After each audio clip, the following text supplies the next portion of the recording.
नमस्कार दोस्तों, मैं डॉक्टर सौरभ शुक्ला हूँ, director orthopaedics and joint replacement Medanta hospital Lucknow में। और सबसे पहले आप सभी को दशहरा की हार्दिक शुभकामनाएं। आज मैं उस टॉपिक के बारे में बात करूंगा जो मेरे दिल के बहुत करीब है और इसके सबसे ज़्यादा पेशेंट्स मैं देखता हूँ, वो है आर्थराइटिस। हम सबको पता है कि आर्थराइटिस का मतलब होता है जोड़ में दर्द, सूजन, स्टिफनेस और धीमे धीमे मूवमेंट का कम होना। आर्थराइटिस धीमे धीमे हमारे पॉपुलेशन में काफी ज्यादा स्प्रेड कर रही है और वन ऑफ द कारण यह है कि हमारी पॉपुलेशन एज कर रही है, लेकिन उसके और भी बहुत सारे कारण हैं। लेकिन चूंकि आर्थराइटिस इतना कॉमन है, इसलिए उसके इर्द गिर्द बहुत सारे मिथ्स हैं।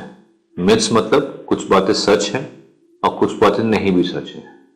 तो सबसे बड़ा मिथ जो है हमारे आर्थराइटिस के बारे में यह है कि आर्थराइटिस यंग एडल्ट को नहीं होता है और ओल्ड एडल्ट को होता है। ये बात गलत है। जो पेशेंट रूमेटॉइड आर्थराइटिस के होते हैं या गठियाबाई के होते हैं वो यंग होते हैं। जिनके अंदर फैमिली हिस्ट्री होती है वो पेशेंट्स यंग होते हैं जिनको आर्थराइटिस होता है। जिनको जोड़ में कभी चोट लगे या इन्फेक्शन हो उनमें आर्थराइटिस बहुत जल्दी एज में आता है, या पेशेंट्स जो बहुत ओबीज होते हैं या मोटे होते हैं या जिनकी जीवन शैली जो है थोड़ी गड़बड़ होती है बचपन से, उनमें आर्थराइटिस जल्दी होता है। मिथ नंबर 2 कि एक्सरसाइज करने से आपकी आर्थराइटिस बढ़ जाती है। बहुत सारे पेशेंट मेरे पास आते हैं, कहते हैं कि नहीं, हमको किसी ने कहा है कि आप जरा चलो नहीं, सीढ़ी नहीं चढ़ो, क्योंकि इससे आपकी आर्थराइटिस बढ़ जाएगी।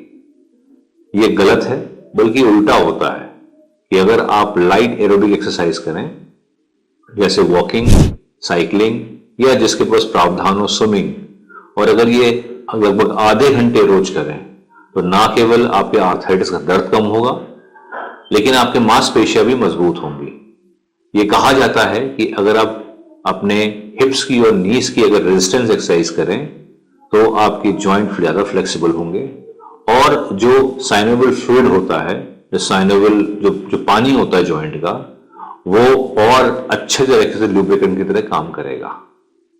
नंबर 3 मिथ जो है वो है कि आर्थराइटिस बुढ़ापे की बीमारी है और इसलिए जो है ये वेयर एंड टेयर की प्रॉब्लम है। वेयर एंड टेयर का मतलब कि जोड़ धीमे धीमे आपस में घिसने लगते हैं एज की वजह से।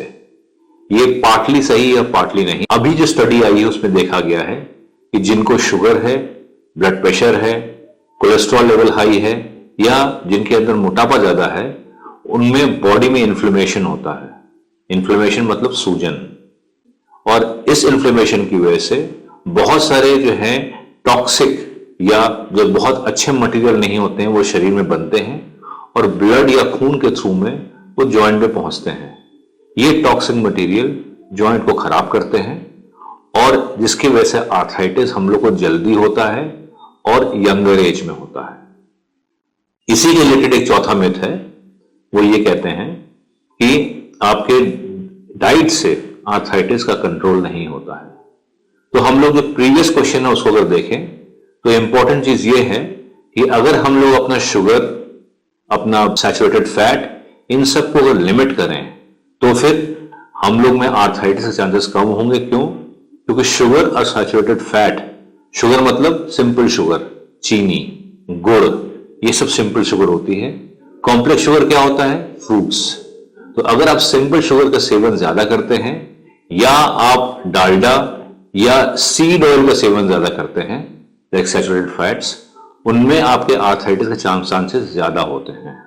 तो इसीलिए आपके खाने में अगर खूब सारा वेजिटेबल हो, एक मॉडरेट लेवल का फ्रूट हो, अगर आप नॉन वेजिटेरियन के शौकीन हैं तो चिकन, फिश या एग हो, अगर आप अनाज लेते हैं लाइक होल ग्रेन्स लेते हैं जैसे व्हीट है, बाजरा है, ये सब लेते हैं, या आप अच्छी क्वालिटी का अगर घी लेते हैं या बटर लेते हैं या ऑलिव ऑयल लेते हैं, तो चांसेस ये हैं कि खाने की वजह से ही आपकी आर्थराइटिस कंट्रोल में रहेगी और लाइफस्टाइल मॉडिफिकेशन लाइक एक्सरसाइज की वजह से आपके जो है आर्थराइटिस का पेन कंट्रोल में रहेगा। 5वां मिथ ये है कि दवाई ही आर्थराइटिस का क्योर है। ये भी सही नहीं है। ये देखा गया है कि जो लोग एक्सरसाइज करते हैं और जो लोग अपने लाइफस्टाइल पे केयर करते हैं, जैसे कि वेट रिडक्शन, उनमें अगर जोड़ खराब भी हैं तो भी वो अपनी डे टू डे लाइफस्टाइल बहुत अच्छी तरीके से लीड करते हैं। और इनमें से अगर ज्वाइंट एक्से में भी खराब दिखता है तो भी किसी किसी को इनमें ऑपरेशन की जरूरत नहीं पड़ती है, क्योंकि उनके मसल्स और उनके बोन्स इतने स्ट्रांग हो जाते हैं कि आर्थराइटिस की वजह से जो विकृत आ जाती है उसको वो ओवरकम कर लेते हैं। तो दोस्तों, अगर हम इस पूरे को अगर समराइज करें तो हम ये पाएंगे कि आर्थराइटिस किसी भी एज में हो सकता है।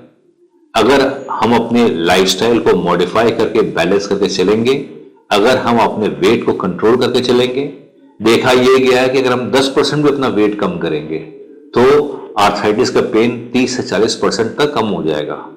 और अगर हम अपनी दूसरी बीमारियां हैं जैसे sugar, cholesterol, high blood pressure अगर कंट्रोल करके रखेंगे तो हम लोग आर्थराइटिस को होने के पहले ही उसको रोक सकते हैं।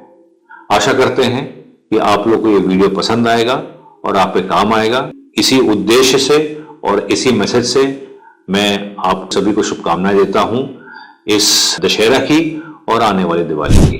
धन्यवाद।